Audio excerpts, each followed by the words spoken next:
ಕನ್ನ ಯಾರಮ್ಮ ಅದು? ಅದೇ ನೀನಾ ಅವರು. ಏನಂತ ನಂಗ್ಲಿದು? ಅವ್ರು ಪೂಜೆ ಮಾಡ್ತಾ ಇದ್ದಾರೆ. ಮಾಡ್ಲಿ, ನಾನು ಪೂಜೆ ಮಾಡ್ಬೇಕು. ನೀನು ಮಾಡು. ಅವ್ರ ಜಾಗ ಬಿಟ್ರೆ ತಾನೆ.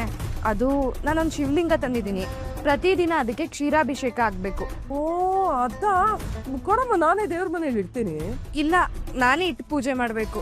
ಸರಿ ಬಿಡಮ್ಮ, ಅವಳನ್ನ ಕಳಿಸ್ತೀನಿ, ನೀನ್ ಬಾ. ಬೈಬೇಡಿ. ಆ ನಂಗ್ಲಿನ?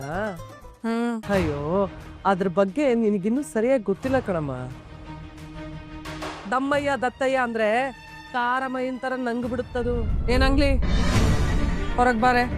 ಯಾಕತ್ತೆ? ಪೂಜೆ ಮಾಡ್ಬೇಕು. ನನ್ಗ ದೇವ್ರಿಗತ್ತೆ. ಅದೊಂದೇ ಬಾಕಿ ಇರೋದು. ಅಲ್ಲ, ನನ್ ಕೈಯಲ್ಲಿ ಪೂಜೆ ಮಾಡಿಸ್ಕೊಳ್ಳೋ ಹಂತಕ್ ಬೆಳೆದ್ಬಿಟ್ಟಿಯ ನೀನು? ಆಸೆ ಆಸೆ ನನದೊಂದು ಆಸೆ, ಅದನ್ನೀಗ ನಾ ಹೇಳಲು. ನೋಡಿ ನಿಮ್ಮ ಸ್ಟಾರ್ ಸುವರ್ಣ ಹಾಗೂ ಜಿಯೋ ಹಾಟ್ ಸ್ಟಾರ್ ನಲ್ಲಿ ಮಾತ್ರ.